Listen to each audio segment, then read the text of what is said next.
decididos a lo que venga. A perder la vida en un enfrentamiento con los narcos, pues, no los vamos a permitir ya aquí. Se mudaron a vivir aquí. Tiraban balazos a todas horas. La policía los respaldaba. Gritaban ellos, aquí mandamos nosotros. Y armados, con cuerno, con pistolas, llegaban a los puestos, ya es tiempo, cáiganse. Y les cobraban el pisaje a los puestos. Dicen que febrero loco y marzo otro poco, pero podríamos agregarle abril y mayo y varios años anteriores y este 2013, en el que vemos un síntoma muy grave de la situación que enfrenta México. Nosotros ya en sí, ya no peleamos por nosotros, peleamos por nuestras familias y por nuestros hijos que tenemos más chicos, que si no peleamos ahorita, ¿qué clase de pueblo le va a quedar a ellos? ¿Usted estaría dispuesto, en el lugar de nosotros, a que uno de sus hijos estuviera expuesto a que cualquier malandrín pasara, le disparara a quemarropa? Se trata del aumento de grupos armados de autodefensa civil. ¿Dónde queda la responsabilidad del Estado para proteger a su población? Así empezamos esta noche en Contexto con Rubén Luengas. Estamos decididos a lo que venga. Perder la vida. ¿Qué tal, amigos de este espacio informativo en Contexto Cibernético que hemos cumplido apenas una semana? Estamos iniciando el día de hoy nuestra segunda semana transmitiendo vía internet con absoluta convicción de ir mejorando cada día para llevarles un servicio alternativo de información a través de la red. A nombre de todo el equipo que hace posible este espacio, les saluda desde Los Ángeles en vivo Rubén Luengas. Y ya vieron ustedes en esta introducción un tema verdaderamente candente que está proliferando allá en México, el crecimiento de estos grupos, organizaciones de autodefensa civil, principalmente en el sur de la República Mexicana, en estados como Guerrero, Michoacán, donde existen zonas muy poco favorecidas desde el punto de vista económico y con una mayoría de población indígena. Les invito para poner en contexto esta noche este tema, primero a ir al reporte que nos ofrece al respecto Grillonautas. Estamos decididos a lo que venga. A perder la vida en un enfrentamiento con los narcos, pues, no los vamos a permitir ya aquí. Se mudaron a vivir aquí. Tiraban balazos a todas horas.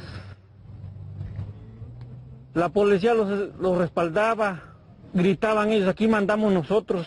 Y armados, con cuerno, con pistolas, llegaban a los puestos.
Bueno, me está diciendo Noemí que por algún motivo la voz de Grillonautas no se está escuchando en este reportaje que estamos presentando para que ustedes puedan apreciar cuál es el contexto de esta proliferación de estos grupos que están creciendo en México de llamados de autodefensa civil. Entonces, son de las cosas que sin duda tendremos que ir coordinando para corregir. Yo no entiendo de esta parte de la técnica, pero vaya, había una voz, me dice que no estaba saliendo al aire. Teníamos estas imágenes Lo vamos a corregir para que ustedes tengan esta información. Pero mire, yo les quiero hacer una reflexión acerca de este tema que está surgiendo en varios diarios de México, y es que este tipo de grupos, dado que así lo enseña la historia, de grupos que aparecieron, por ejemplo, en Colombia, en Centroamérica, yo recuerdo de manera muy concreta el caso de... Se está metiendo el audio también de ustedes, amigos, aquí yo lo escucho, Carlos, el audio de todo lo de eso. Entonces, los grupos de Guatemala, las patrullas de autodefensa civil que surgieron en la década de los 80, que fueron creadas por el propio gobierno guatemalteco, surge a mi cabeza eso, y que era para una cuestión de contrainsurgencia, y que terminaron cometiendo una serie de violaciones a los derechos humanos verdaderamente tremendas. Entonces, por una parte tenemos eso, esas patrullas de autodefensa civil, que eran apoyadas directamente por el gobierno. Tenemos el caso de Colombia, ¿no? Los grupos paramilitares apoyados por rancheros, en fin, dueños de fincas, por gente muy adinerada, pero que terminaron también cometiendo una serie de atrocidades. En el caso de Colombia tenían la consigna de tirarle a todo aquel que fuera sospechoso, también en el caso de Guatemala. Entonces, ¿cuál sería la reflexión de esto que está ocurriendo en México? Y también investigar si todos están surgiendo de manera verdaderamente espontánea allá en México, o existe algún tipo de situación que no sepamos, donde algún tipo de grupos interesados en algo en México estén apoyando estos surgimientos, y por lo tanto tengamos una proliferación de grupos armados de todo tipo que esté sirviendo como caldo de cultivo en un momento dado para un sálvese quien pueda, para una especie de no oficial guerra civil, o como le quieran llamar, con la excusa, como en otros países, en Guatemala, la contrainsurgencia, en Colombia, pues la contrainsurgencia, y también con la cuestión del narcotráfico. Mucho, creo, es lo que tenemos que aprender de esos esquemas.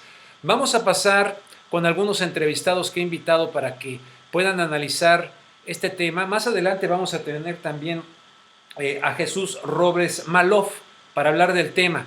Pero antes, primero quiero presentarles a Eduardo Cortés. Él es un activista que ha estado iniciando la recaudación de las firmas para que no se acepte a Felipe Calderón, expresidente de México, en la Universidad de Harvard.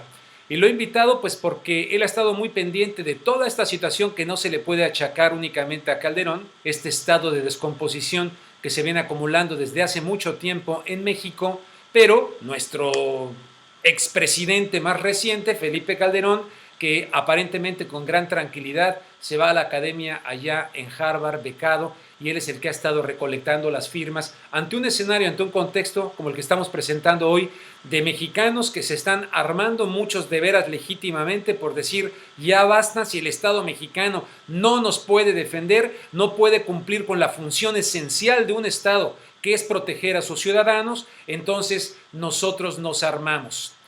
Fuente Ovejuna, señor comendador. Bueno, vamos pues con Eduardo Cortés, que lo tenemos en la línea telefónica. Eduardo, buenas noches. Don Rubén, no hemos podido contactar al señor Eduardo, si nos da unos minutos, pero está con nosotros Aleida González. Bueno, sí. Pues me parece muy bien, mi querido amigo. Vámonos entonces con Aleida González. ¿Quién es Aleida González? Además de ser una colaboradora estupenda, muy buena persona de nuestra página rubenluengas.com, Aleida es una estudiante de periodismo en la Universidad de Harvard. Ella es mexicana, está estudiando allá en Cambridge, Massachusetts, periodismo, y nos tiene muy al tanto del ambiente que se está viviendo allá en la Universidad de Harvard ante el arribo de Felipe Calderón, que nos ha dejado todo esto, ¿verdad? Junto con el señor Fox, junto con el señor Zedillo, junto con el señor Salinas, junto con todo lo que se vaya acumulando, inclusive de aquella época de Echeverría, en fin, porque todo va en contexto, ¿no? Todo es una cronología que ha venido ocurriendo en México. Vamos pues con Aleida González allá a Harvard, en Massachusetts. Aleida, buenas noches, ¿cómo estás? Me da mucho gusto saludarte. ¿Qué tal, Rubén? Buenas noches, mucho gusto en saludarte también. Bien, muy bien tu artículo en rubenluengas.com, tu primera colaboración, ya viene una segunda. Oye, Aleida, platícanos un poquito del ambiente que se está viviendo allá entre los estudiantes que están en contra de la presencia de Felipe Calderón en la Universidad de Harvard, teniendo en cuenta todo este relajo, pues toda esta descomposición que hay en nuestro país, en México, como por ejemplo esto que estamos hablando de la proliferación de grupos que se están armando para defenderse. ¿Cómo va la cosa? ¿Qué se dice allá? Tú que estás metida ahí en la universidad. Mira, hay posiciones muy diversas. Definitivamente existen quienes se oponen por completo y absolutamente a la presencia de Felipe Calderón, más que nada desde la perspectiva del fracaso de su política de seguridad y también mencionando a cierto punto el fracaso de la política económica. Entonces, hay posiciones que refieren que no tiene los méritos para recibir una beca, que se entiende una beca como un premio a alguien que muestra los méritos académicos o que correspondan. Entonces, ese es por un lado. Por otro lado, también encontramos definitivamente opiniones que apoyan, si no necesariamente en la academia, el posible intercambio de ideas que pudiera facilitar la estancia de Felipe Calderón en la universidad. Entonces, hay de todo como en botica, pero definitivamente es interesante ver las reacciones, a pesar de que hay gente que tiene un punto de vista muy radical. No ha habido honestamente ningún tipo de manifestación más allá de a lo mejor publicar algo en tu muro, de tus redes sociales o tuitear algo con respecto de las circunstancias, pero nada formal, nada tan serio como la entrega de 34,000 firmas a la universidad, nada como una carta enviada por Sicilia, por Sergio Aguayo, nada tan serio tampoco como el regresar un título académico, ni siquiera la posibilidad de considerar el dejar la escuela, la institución o renunciar a una beca, como me comentaba uno de los estudiantes con los que tuve la oportunidad de platicar, y me decía que mucha gente al escuchar sobre la aceptación de Calderón en Harvard le decía que su deber civil era de renunciar a la beca que le habían otorgado para estudiar acá. Y él decía, al final del día la institución toma decisiones con las que yo pueda o no estar de acuerdo. Yo vengo aquí por otras causas y no le veo sentido honestamente a hacer tal cosa. Entonces, esas son más o menos las posturas y las diversas perspectivas que hemos podido recolectar a lo largo de los días. Aleida, hay una organización, no recuerdo ahorita precisamente el nombre, pero que organiza a estudiantes mexicanos dentro de Harvard, y tengo entendido que ellos habían invitado, y también ese es el nombre, habían invitado un poquito a la mesura y al diálogo, al debate con el expresidente Felipe Calderón. ¿Me puedes hablar de eso? Exacto. Sí, la Asociación de Estudiantes Mexicanos en Harvard, le conoce mucha gente como la UMA. Esa, sí. Es una organización que efectivamente trata de tener un ánimo más que nada académico. Definitivamente los participantes, como en cualquier otra organización, tienen posturas personales muy específicas. Particularmente el presidente de la organización, Guillermo Lerdo de Tejada Servitje, con quien tuve oportunidad de platicar en varias ocasiones, específicamente respecto a este tema. Él nos comentaba que él no se puede dar el lujo, por decirlo de alguna forma, de presentar una postura ni a favor ni en contra, porque entonces cargaría la balanza hacia cualquiera de los dos lados, y él reconoce que dentro de la comunidad estudiantil mexicana pues existen diversas opiniones. Entonces ellos invitan a que tratemos de concretar encuentros realmente que propicien la discusión, que propicien el intercambio de ideas y el cuestionamiento, si fuera tal el caso, que seguramente lo será, de presentarse la oportunidad, pero dentro de un ambiente de respeto en el que sea factible que se repitan este tipo de eventos. Hasta donde tenemos ahorita información, ellos ya tuvieron el primer encuentro con el expresidente Felipe Calderón. Exclusivamente se reunieron con él la mesa directiva de la UMA, y entre otros temas, nos comentaba Guillermo, se revisó la posibilidad de establecer un calendario de encuentros en el que se discutan temas de todo tipo. Aleida, ¿tú me podrías conseguir una entrevista con Guillermo para que platique con la audiencia de En Contexto Cibernético aquí en rubenluengas.com y en redgeneración.com? Claro, yo le puedo preguntar, Rubén. Te comento que una de las cosas que sí he sentido hasta antes de que comenzara este semestre, que fue cuando Felipe Calderón llegó por acá, a Guillermo lo entrevistaron, no es exactamente de cuál medio mexicano, y él sintió que se transgiversaron un poquito sus declaraciones y que su neutralidad se interpretó como apoyo a la estancia de Felipe Calderón.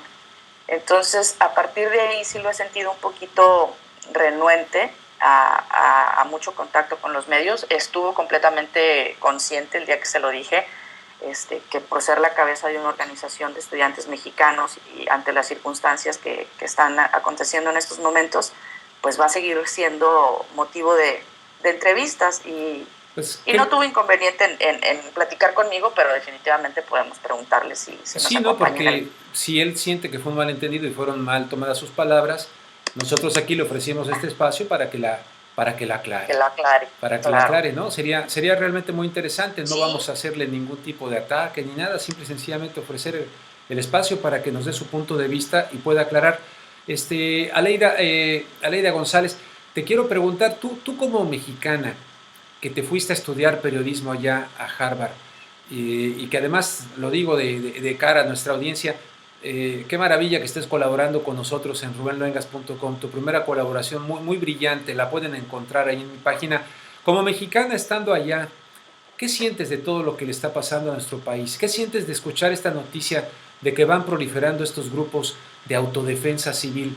Yo comentaba hace ratito el tema de Guatemala. A mí me tocó cubrir Guatemala, parte de la guerra civil en Guatemala, y esto de las patrullas de autodefensa civil que fueron fomentadas por el gobierno, que fueron entrenadas por el ejército guatemalteco y que terminaron pues no solamente autodefendiendo, sino más bien tirándole a todo aquello que era sospechoso de ser de la guerrilla, de la URNG guatemalteca, etcétera. ¿Tú qué opinas? ¿Qué sientes? Sin ser especialista en el tema, ¿no ves también ese riesgo de que se cometan violaciones a los derechos humanos en México a través de estos grupos que también podrían ser manipulados o se pueden radicalizar? Claro, definitivamente. El hecho de estar aquí hasta cierto punto tuvo que ver un poco con los acontecimientos que estuvieron tomando lugar en Ciudad Juárez. Yo soy nacida en Ciudad de México, pero crecí y me eduqué prácticamente toda mi vida en Ciudad Juárez, una ciudad que, como ustedes saben, pues fue de las más lastimadas por la violencia durante el sexenio de Felipe Calderón. No me sorprende honestamente que la gente hasta cierto punto esté organizándose en precisamente grupos de autodefensa, porque las autoridades han tenido demasiada culpa o responsabilidad en la situación que se ha vivido de violencia generalizada, más allá de lo que tuviera que ver específicamente con crímenes del narcotráfico. Yo creo que no nada más en Ciudad Juárez, en Chihuahua, en Sonora, en Nogales, en muchas otras ciudades que tuve yo oportunidad de visitar mientras vivía allá, la violencia iba más allá de los asesinatos y ejecuciones. Entonces, honestamente no me sorprende que la gente esté tomando hasta cierto punto las cosas en sus manos, pero como dices tú, corremos absolutamente todo el riesgo de que se radicalicen estos grupos, de que se manipulen estos grupos y de que tengamos entonces también un poco de focos de alerta en muchísimas partes de la ciudad, además armados y organizados. Bueno, pues verdaderamente tremendo. Por último, ¿tú le ves alguna solución? Tú como joven mexicana de Ciudad Juárez, estando acá, ¿tú ves las posibilidades? ¿Cómo podemos hacer los mexicanos que vivimos acá en los Estados Unidos, en tu opinión, Aleida, para desde acá poder poner un granito de arena? Yo me niego a pensar que ya no hay solución para México. Me niego, me resisto, porque estoy seguro que somos más los mexicanos que queremos a México, que nos sentimos agradecidos con él, no solamente nostálgicos del tequila, del mariachi, del folclore, sino que verdaderamente recordamos, yo por ejemplo mi infancia, poder jugar tranquilamente en diferentes partes de México, etcétera, y ver que ahora muchas personas hablan de México con un tremendo miedo. Tú como mexicana, yo como mexicano que estamos acá en los Estados Unidos, tú estudiando, yo trabajando y ahora haciendo esta cuestión cibernética y otras cosas, ya para terminar, ¿qué podemos hacer en tu opinión para que nos escuchen los mexicanos de allá, que no nos olvidamos de ellos? Justamente este fin de semana, Rubén, estuvimos platicando ampliamente con el maestro José Martínez, escritor de varios libros y periodista en México, sobre si México tiene o no tiene remedio y si vale la pena hacer el esfuerzo de lo que sea para tratar de rescatar el país de la situación en la que se encuentra. Y la respuesta de los que estábamos en la charla fue contundente y fue un sí, sí vale la pena. Y lo que tenemos que hacer es, desde nuestra trinchera, dar el mayor esfuerzo por hacer nuestro trabajo de la mejor forma. Sobre todo la gente que estamos en los medios de comunicación, yo creo que una gran responsabilidad que tenemos en nuestras manos es la de educar, la de no permitir que las cosas pasen de largo, que la gente se convierta en simples robots de hacer su trabajo, regresar a la casa y no ver más allá de ellos, sino de involucrarse. Y yo creo que para que la gente se involucre necesita conocer. Entonces, en tanto tú no conozcas la situación en la que vive tu país, es muy difícil que te intereses por hacer algo por ella. Y creo que lo que tenemos en nuestras manos, los que estamos al frente de un monitor, de un micrófono, de un libro, un periódico, es comunicar, dejar que las cosas salgan a la luz y seguir tratando de hacer lo posible por no claudicar, porque al final del día, el día que claudiquemos, pues nada más vamos a dejar el camino más limpio y despejado a los que se están carcomiendo al país. Pues te agradezco mucho, Aleida González, y precisamente por eso en verdad lo digo, y lo digo aquí ante nuestros amigos de este espacio. Te agradezco que colabores con rubenluengas.com y con este espacio que hacemos también con Red Generación. ¿Algo que tú quieras agregar? Nada más hay que preguntarle a Carlos también. Carlos, ¿tenemos a Eduardo? ¿Carlos? Sí, sí, lo tenemos enlazado vía celular. Vía celular. Entonces, Aleida, sí. no cuelgues, Aleida, no te vayas, Aleida, para que escuchemos también no te preocupes. A Eduardo, porque seguimos aquí con Aleida. No sin antes, yo estoy seguro, la gente que nos sigue aquí es gente inteligente, es gente que está buscando alternativas, y espero que comprendan ese tipo de cosas que nos ocurrieron al principio, que estamos trabajando todos para agarrarle la onda y todo esto y mejorar, ¿no? Pero la gente que está buscando eso, ¿qué les parece Aleida? Muy difícil, yo en los grandes medios de comunicación escucharíamos un comentario inclusive de gente muy acá, fifirufa, de un comentario como el que hizo Aleida González. Bueno, vamos con Eduardo Cortés. Como decíamos, Eduardo Cortés, ¿cómo podríamos llamar? Es que la palabra activista a veces no me gusta, porque se han encargado de hacerla peyorativa, la palabra activista. Entonces suena activista, suena como un izquierdoso que no tiene que hacer, alguien que se anda metiendo ahí haciendo de revoltoso, ¿verdad? Organizando broncas en la calle, que debiera estar trabajando para ganarse el pan de cada día. Por eso la palabra activista, pero vaya, están los, vamos a decirle así, los pasivistas, los que no hacen nada. El activo es el que está buscando de alguna manera responder. Entonces no sé cómo me puedo referir a ti, Eduardo Cortés. Buenas noches. Hola, Rubén, buenas noches. Te puedo referir a mí como te guste, mi querido Rubén. Soy un ciudadano, soy un empresario, soy un activista, soy una persona, y para decirlo sin ambajes, porque así se tiene que decir las cosas ahorita en México, una persona que ya está hasta la madre de lo que está sucediendo en este país. Me puedes llamar como tú quieras, mi querido Rubén. Lo único que yo te quiero expresar es que he tomado la decisión de dar la cara, de salir a exigirle a los gobiernos de México que cumplan con su responsabilidad. Esa es mi posición. Bueno, pues además de ti y del poeta Javier Sicilia y de muchos otros, para decirlo como lo dijiste, estamos hasta la madre, sin duda, estamos muy fastidiados, muy cansados de tanta corrupción, de tanta porquería, y por eso estamos en estos espacios alternativos, por negarnos a seguirle el juego a un teatro, a un circo mediático, y que de alguna manera, bueno, le digo a los colegas, ¿no? El día que llegue el momento de retirarse de este mundo, de morir, etcétera, pues caramba, irse con la satisfacción de que uno intentó cooperar un poquito, de tal suerte que gracias, Eduardo, te tuve hace poco también mi programa de radio Contragolpe, cosa que te agradezco. Entonces, ¿qué opinas de estos surgimientos y proliferación de estos grupos de autodefensa civil en México, teniendo en cuenta el señor que se fue a Harvard, que tú has estado recolectando las firmas, el anterior, el señor Fox, el anterior, señor Cedillo, el anterior, señor Carlos Salinas de Gortari, y así sucesivamente hasta llegar a Pénjamo? Mi querido Rubén, mi opinión es que es el reconocimiento de un Estado fallido, es el reconocimiento del fracaso. Eso está fuera. Entiendo las dos posiciones, entiendo las dos visiones, los ciudadanos que no vemos atendida nuestra necesidad de seguridad pública, y entonces que tenemos que que salir a defendernos por propia mano. Eso lo entiendo. Pero también entiendo que esto ya es el reconocimiento de que el Estado ha fracasado, que no es capaz y que no hay eficacia para brindar el servicio de la seguridad pública. Muy grave, muy peligroso por las consecuencias que esto puede traer posteriormente. ¿Tú crees que esto es por incapacidad nada más, falta porque les ha rebasado el crimen organizado, etcétera, o porque ya es difícil establecer la frontera de quién es quién? ¿Dónde empieza el Estado y dónde termina? ¿Y dónde empieza el crimen organizado y dónde termina? ¿O cómo está la cosa? ¿Cómo la ves tú allá desde México? Rubén, es ya difícil definir en dónde empieza y en dónde termina cuando la responsable de la educación de este país es el Bester Gordillo, una persona corrupta.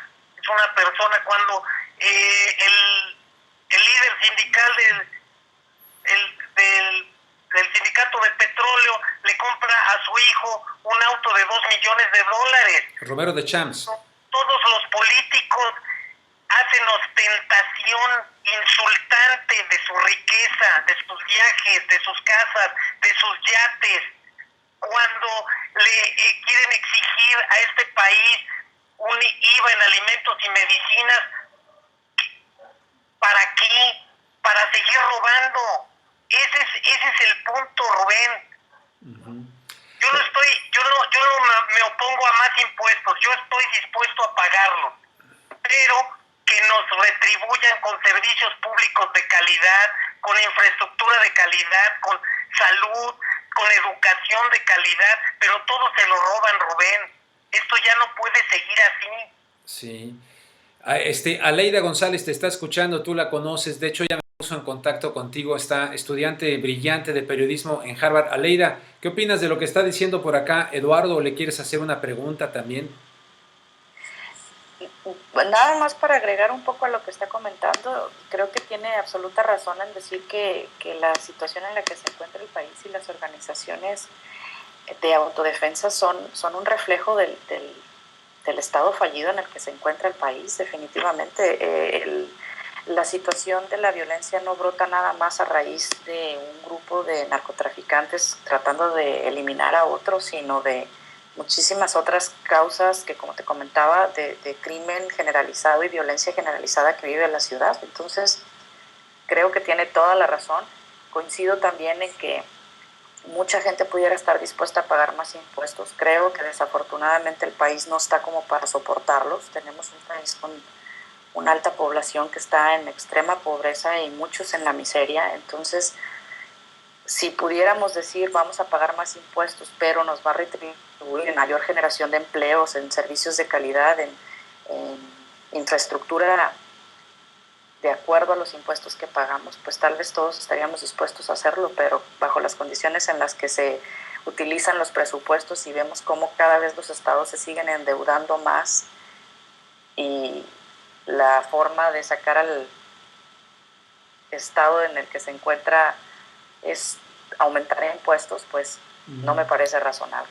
Eduardo, estaba yo comentando hace rato los ejemplos que vinieron a mi mente poniendo en contexto esta noticia, antecedentes muy importantes de grupos paramilitares allá en Colombia, financiados por gente rica que buscaba supuestamente protección. Ya ves lo que terminaron cometiendo muchos de estos grupos paramilitares en Colombia, con la excusa de combatir a la guerrilla, al narcotráfico, etcétera. En el caso de Guatemala, en los 80, se crean las patrullas de autodefensa civil para involucrar a la población civil en la guerra, con el pretexto de enfrentar a la URNG guatemalteca, y que luego estos grupos terminaron cometiendo tremendas violaciones a los derechos humanos en Guatemala. Teniendo esos antecedentes, hay otros, pero cito esos dos para irnos un poquito al conocimiento histórico. Entonces, ¿cómo podrías poner en contexto lo que está ocurriendo ahora en México? A mí me da muchísimo temor. Yo veo como legítimo gente que dice, ya, estoy hasta la madre, tomo esto porque si los otros no me defienden, nosotros nos defendemos. Pero de ahí a pasar también a la criminalidad, pues hay un paso muy cercano.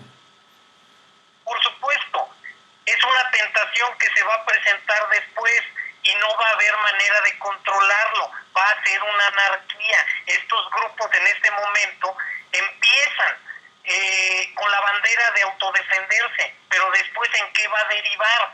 ¿Quién los va a controlar? ¿Quién los va a acotar? Ese poder, ¿quién lo va a detener? Y luego ¿con qué fines? ¿Cómo se va a degenerar? ¿En qué va a terminar esto? Esto es muy peligroso. Sí. Te repito, esto es el reconocimiento de un Estado fallido, de un gobierno fracasado. Oye, eso no puede permitirse. Además de entrar al Twitter y entrar al Facebook y poner una serie de cosas y tener este tipo de participación cibernética, tú estando allá en México, ya le pregunté a Leida González, ¿qué podemos hacer los mexicanos que estamos acá en los Estados Unidos? En tu opinión, ¿qué pueden hacer los mexicanos que están allá en México ante una situación que cada vez parece descomponerse más y no se ven signos? Recientemente tenemos el informe de Human Rights Watch que se publicó prácticamente en todo el mundo, fue impresionante, aquí lo hizo el LA Times, ¿verdad? Acerca de esta situación fallida de la estrategia y de los desaparecidos también, y que la participación, la omisión del gobierno mexicano de hacer investigaciones serias todavía profundizó este drama. Entonces, los mexicanos que están allá, que se sienten legítimamente indignados, ¿qué opciones tienen para hacer algo efectivo? Más allá, hay una canción, ¿te acuerdas? Decía, no basta rezar, hace falta muchas cosas para conseguir la paz. Los Guaraguao creo que cantaban esa canción.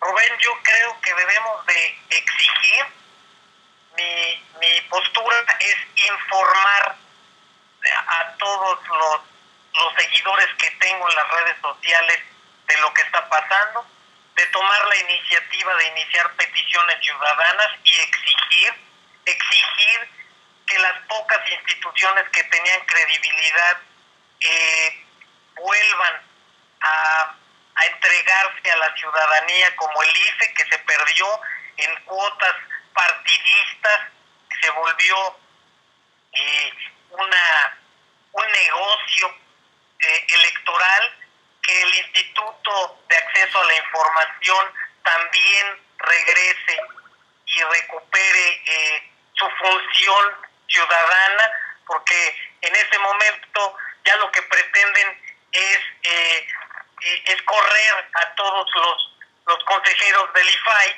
y van a caer en la tentación de llenarlo con cuotas de partido, y entonces vamos a perder otra vez la posibilidad de enterarnos de cómo se ejercen los presupuestos y en qué se gasta. Ahí es a donde los ciudadanos tenemos que salir y exigir y tomar una postura activa y no permitir que nos arrebaten lo que es nuestro. Eso es lo que yo estoy haciendo y lo que voy a seguir haciendo. Eduardo Cortés, te agradezco muchísimo, en verdad. Si quieres decirnos dónde te puede la gente que no te conozca, dónde pueden contactarte, tienes tus páginas, tu Twitter, lo que sea, si nos lo puedes compartir para que la gente esté enterado de ti, te puedan seguir. Con todo gusto, Rubén.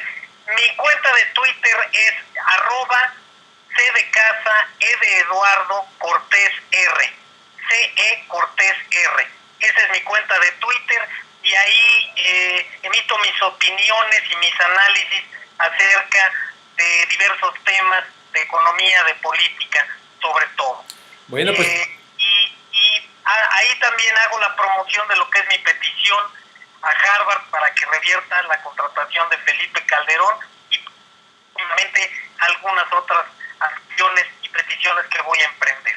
Pues te agradezco muchísimo, Eduardo Cortés. Estamos en contacto, si me permites en futuras ocasiones llamarte para que pongamos en contexto este tipo de temáticas tan importantes y cruciales para el futuro de nuestro querido México. Gracias, Eduardo. Estás allá en Puebla, ¿verdad?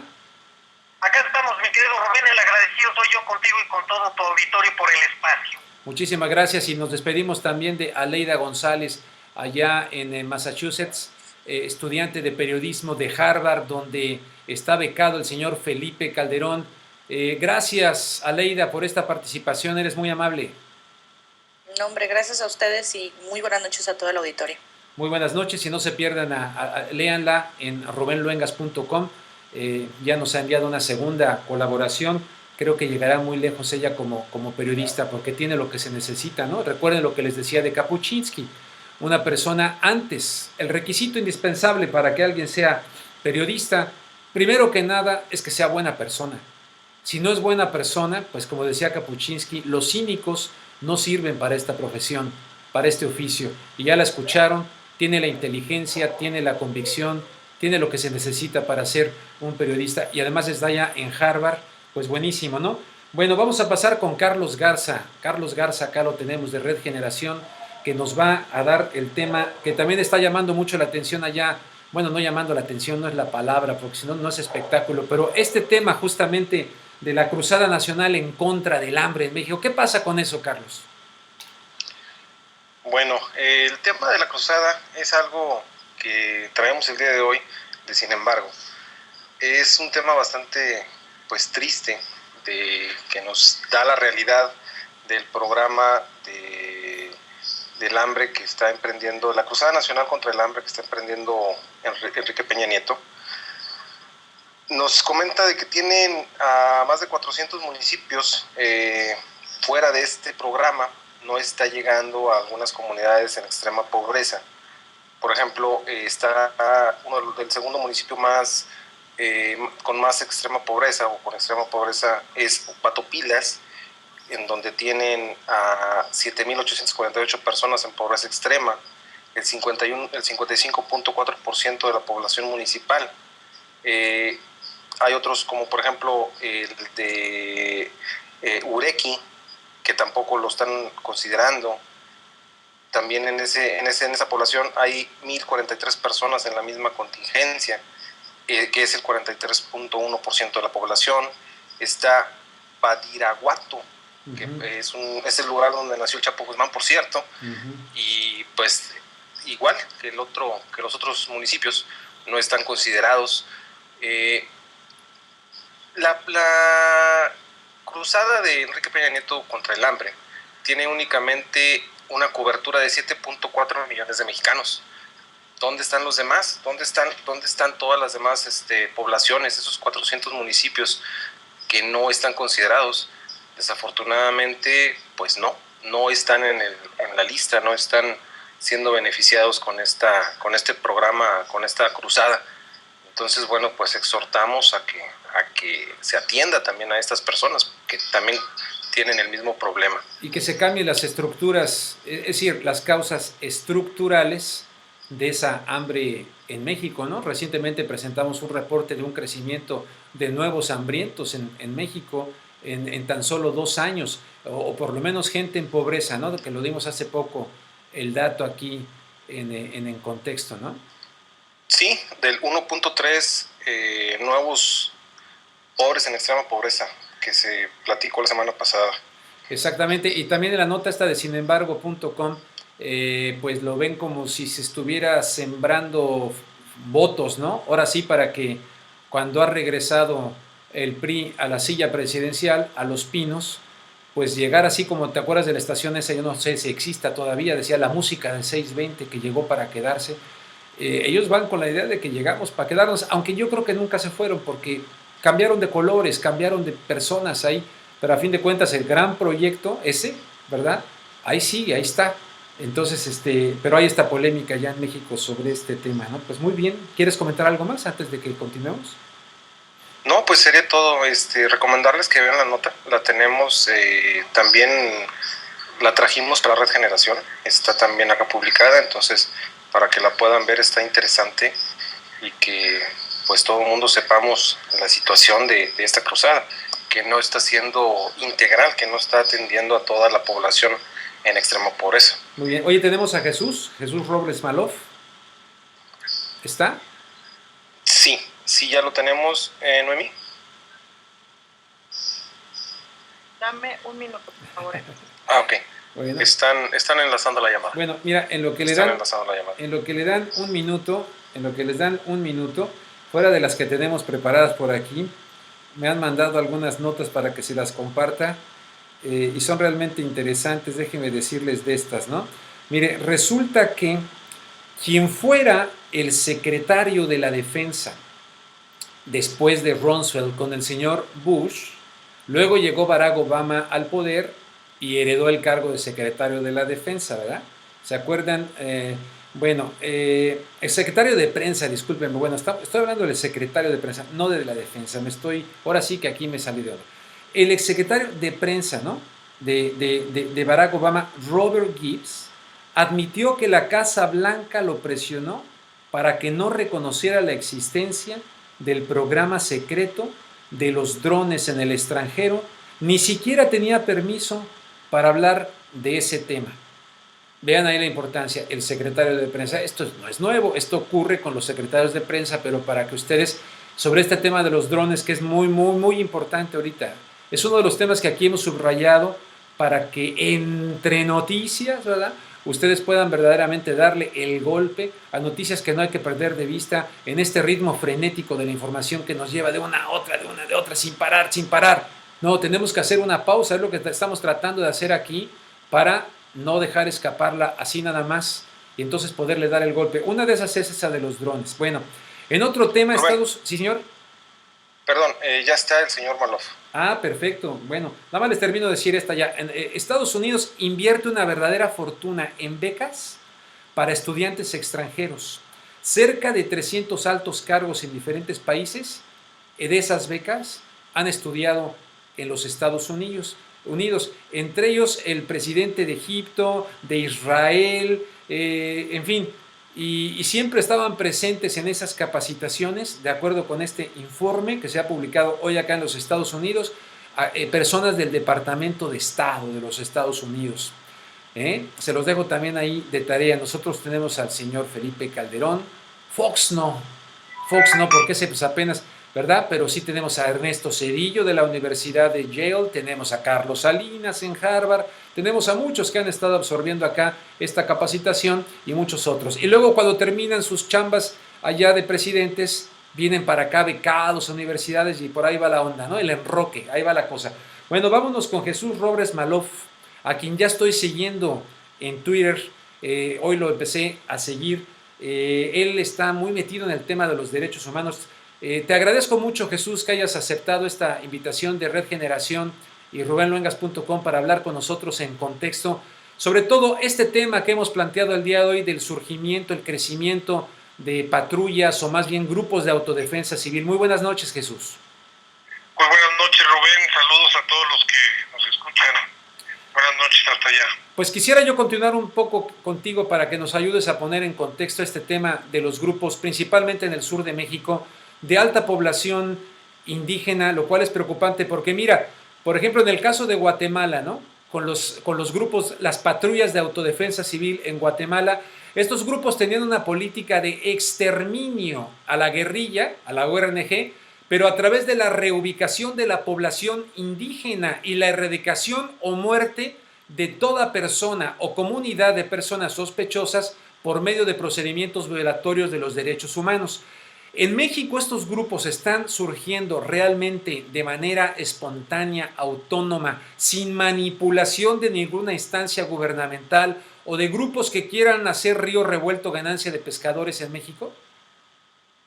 Pues bueno, creo que hay que distinguir grupo por grupo, hay que hacer un análisis un poco más detallado.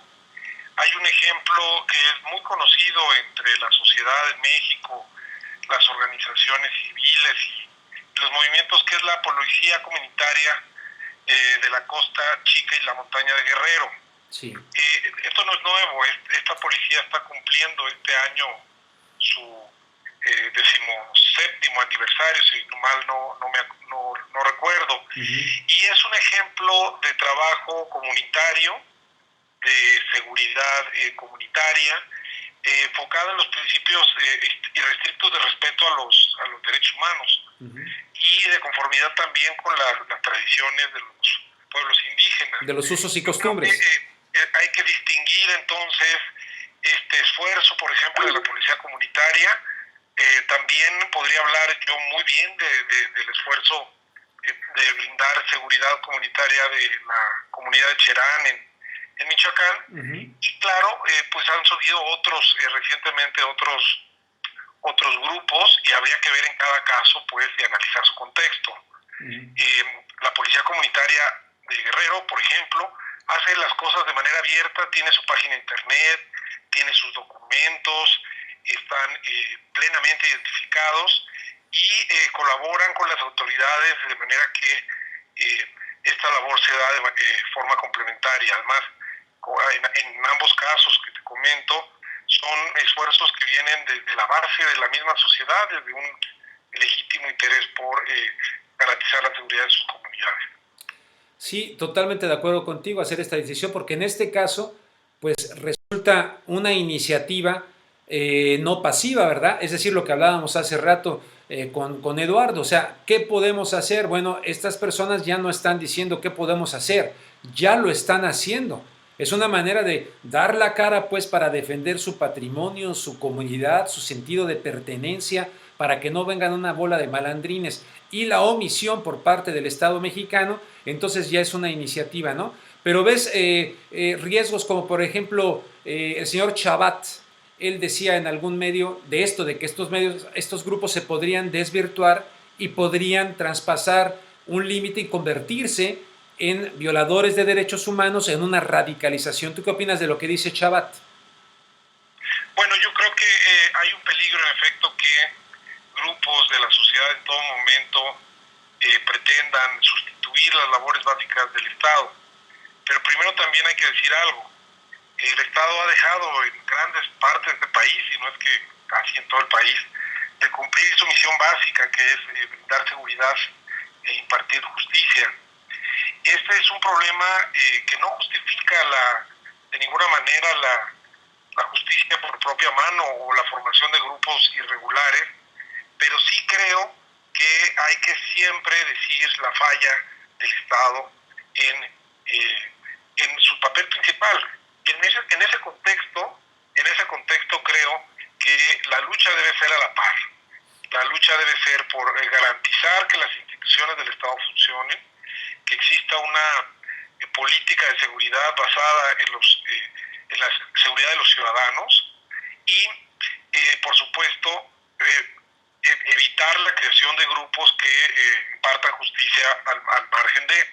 Pero, por ejemplo, hace un mes, para decirlo con una manera muy, muy clara, en muchos gobiernos entienden la seguridad como seguridad del gobierno, sí, o de los gobernantes.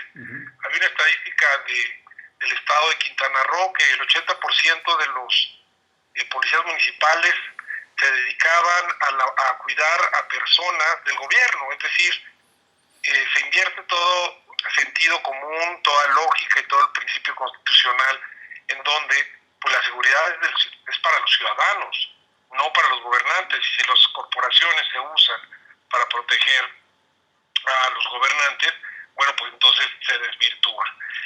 Yo llamaría, por ejemplo, a la gente a que se informara, por ejemplo, de la labor que hace la Policía Comunitaria en Guerrero. Su página es www.policiacomunitaria.org. Ellos de frente, con documentos, sin darle la espalda a la sociedad, resolvieron un problema que en el 92 fue una ola de violencia terrible, y a raíz de eso no surgieron como una iniciativa en lo aislado, ¿no? Creo además que garantizan el enfoque de derechos humanos que debe existir, y sí llamaría la atención a analizar caso por caso, porque también, como tú bien decías, Rubén, puede haber grupos tanto políticos, hay que recordar los paramilitares, ¿no? Como un ejemplo claro de que puedan estar interesados en desestabilizar o ir contra la misma población. Jesús, ¿qué papel estaría jugando en todo este escenario respecto de la pobreza en México? Muchos políticos minimizan la pobreza mexicana. El señor Ernesto Cordero, recuerdo a Pedro Aspe Armella, aquel exsecretario de Hacienda de Carlos Salinas de Gortari, quien ahora está muy activo, pero tras bambalinas, tengo entendido que es muy cercano al grupo de Peña Nieto, junto con Córdoba Montoya, tengo entendido, según leí en sinembargo.com. Pero todo este escenario de pobreza y de estómagos vacíos, y si hay una cruzada contra el hambre es porque el gobierno está reconociendo que en México hay hambre. ¿Cómo este ingrediente de pobreza al que Luis Donaldo Colosio alguna vez decía es lacerante la pobreza en México, etcétera? Este ingrediente, ¿cómo lo ubicas en este contexto del cual estás analizando? Bueno, la pobreza no es síntoma ni de delincuencia, ni es síntoma no es sinónimo, perdón, de delincuencia, no es sinónimo de falta de inteligencia, es simplemente marginación social. Okay. Creo pues que el ejemplo de Cherán nos da una buena pista de cómo se forman estos grupos, los grupos, diríamos, desde un punto de vista personal, legítimos. En Cherán, como sabemos, es parte de la sierra de Michoacán, y los ejidos forestales que la comunidad conservaba eran talados por los grupos criminales, que poco a poco impedían a las personas hacer un uso que además ha sido un uso milenario, un uso responsable del bosque. Impedían a los propios habitantes de Cherán acceder a sus bosques por el simple y sencillo hecho de que ellos tomaban ahora poder. Y la cuestión concreta que detona la creación de los grupos de defensa en Cherán es que un grupo de mujeres iba en el mismo pueblo de Cherán, iban caminando cuando al pasar una camioneta de estas personas del crimen organizado, las empiezan a molestar, les roban sus cosas, y las mismas mujeres dicen hasta aquí, y empiezan a rodear a esta camioneta, y todo el pueblo de Cherán sale y los toma a estos delincuentes y los entrega a las autoridades, pero deciden que de ahora en adelante ellos se harán cargo de su propia seguridad, porque, como sabemos, en muchas partes del país los gobiernos municipales, incluso locales, las policías están coludidas con el crimen. Así surge de más que de pobreza, de un hartazgo, de una burla, de una expropiación ilegal de facto de sus recursos, y eso habla pues de que el Estado no está funcionando. Si los policías, en el caso de Cherán y de muchas otras comunidades, están del lado de la delincuencia, pues claro, yo creo que la gente responde de manera no siempre, podríamos decir, adecuada. Por eso hay que evitar que los índices de inseguridad crezcan, porque las reacciones no siempre serán civilizadas o ordenadas, como es el caso de los dos ejemplos que hablo. Puede haber casos en donde pues, se hagan juicios populares, y además, como sabemos también, estos casos de justicia por propia mano. Bueno, Jesús, pues te agradezco muchísimo, en verdad, tu participación muy importante. Y si quieres invitar, no sé, compartirnos tu Twitter para que la gente te siga en Twitter. Claro que sí, con gusto estamos ahí en Twitter, porque creemos que a diferencia pues de los medios convencionales, podemos establecer un diálogo horizontal con todo el mundo. Los invito a seguirme en Robles de Árbol, precisamente Robles Malof, es M-A-L-W-F, Robles Malof, ahí ando, y pues cualquier comentario, crítica, en fin, con mucho gusto. Bueno, yo te estoy siguiendo desde hoy, luego te escribo para agradecerte, y te agradezco aquí delante del público, en verdad, muy, muy brillante tu participación, muchísimas gracias. Saludos a todos y los felicito porque en efecto ustedes son un medio alternativo. En eso estamos construyéndolo, y gracias por ayudarnos, Jesús. Gracias, hasta luego. Gracias, muy buenas noches. Vámonos con Carlos Garza ya también para echarle un vistazo rápidamente a algunas de los encabezados más importantes de los diarios mexicanos. El día de hoy vamos a hacer este ejercicio de presentarle diario, aunque sea ya de noche, no son los encabezados fresquecitos, pero para recordar, ¿no? Allá son 2 horas más tarde, ya son casi las 11, pero rápidamente, Carlos, adelante.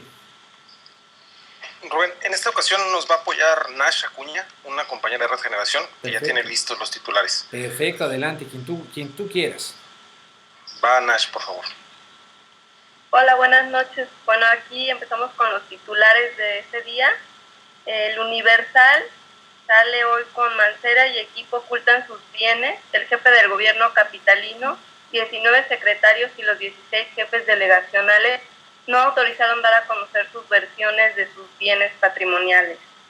El Reforma nos comenta hoy Mauricio Toledo, delegado de Coyoacán, exigió una mordida de 1.6 millones de pesos para no clausurar una construcción. Esto lo denunció el abogado de la inmobiliaria. La jornada dice, la vieja CTM busca el cobijo del nuevo PRI y pues con euforia planeada recibe en su sede a Peña Nieto. El diario Milenio nos da sus titulares, dice nueva lista oficial de desaparecidos, ya suman 1.708.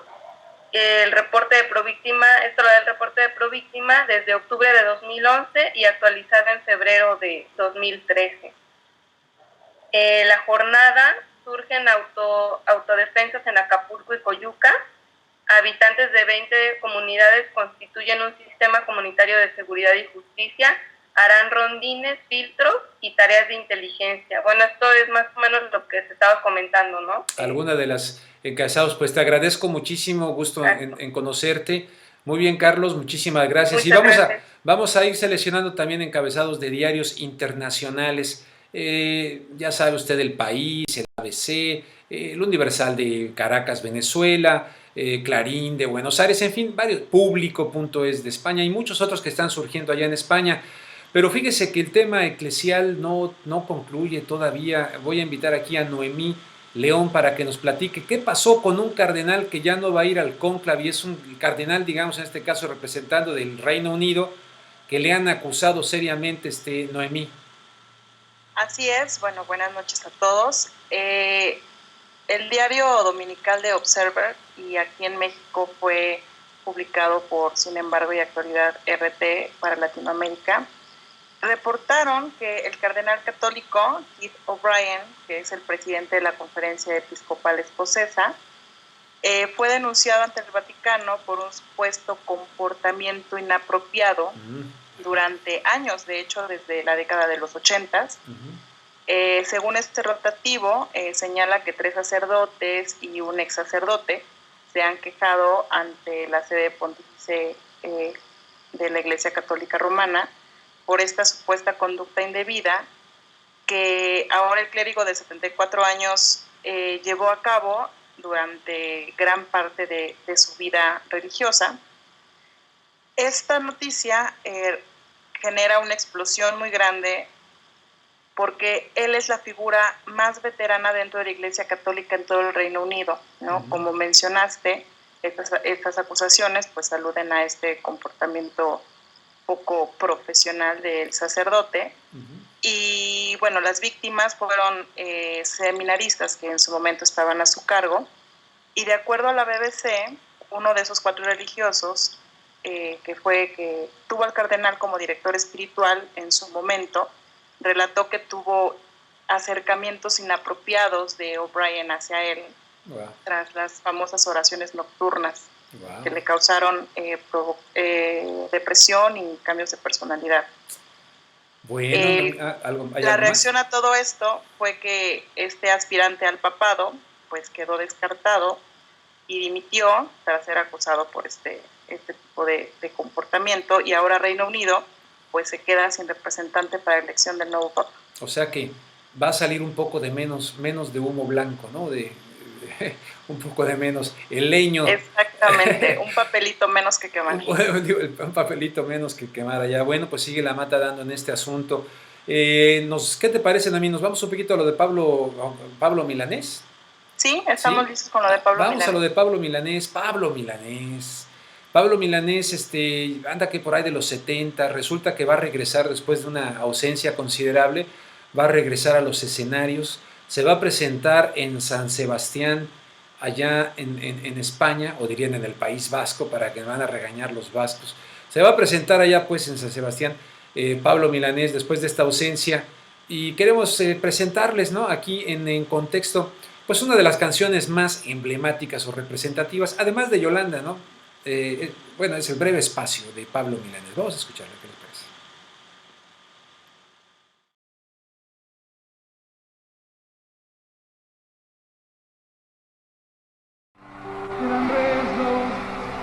enfermedad. Tus olores llenan ya mi soledad.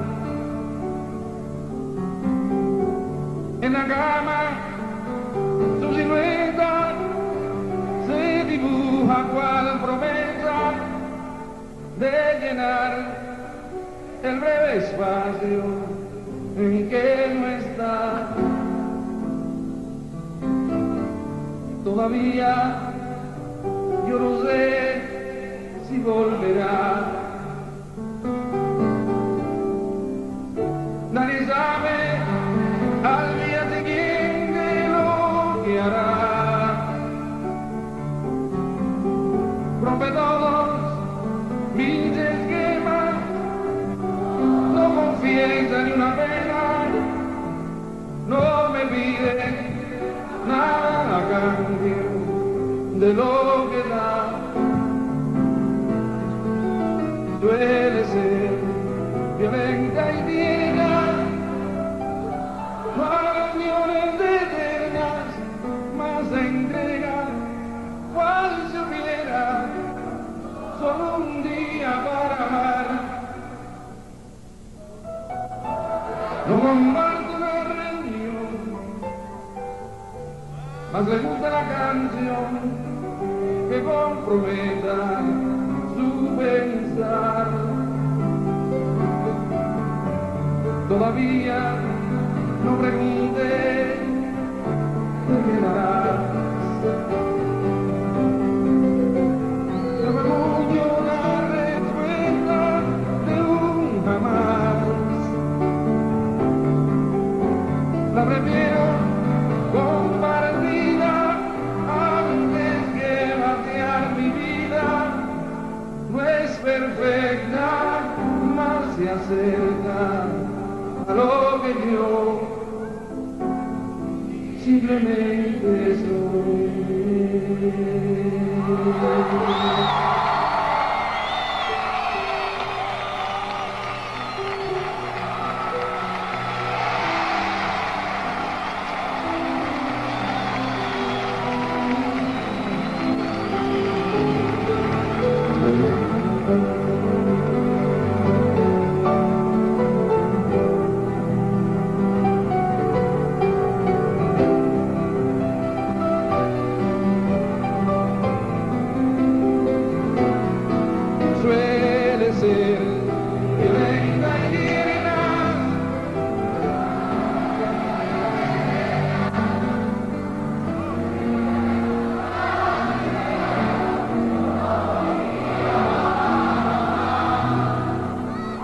No comparte una reunión, le gusta la canción que comprometa su pensar. Todavía no pregunté, te quedarás. De mamullo la respuesta de un jamás. La prefiero compartida antes que vaciar mi vida. No es perfecta, más se acerca a lo que yo simplemente soy.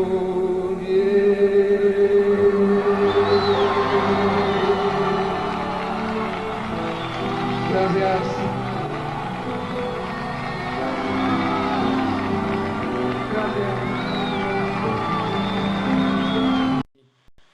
Muy bien, pues aquí estamos ya de regreso. Pues hay que utilizar la tecnología, ¿no? Qué maravilla estas cositas realmente. Lo voy a usar como teleprompter.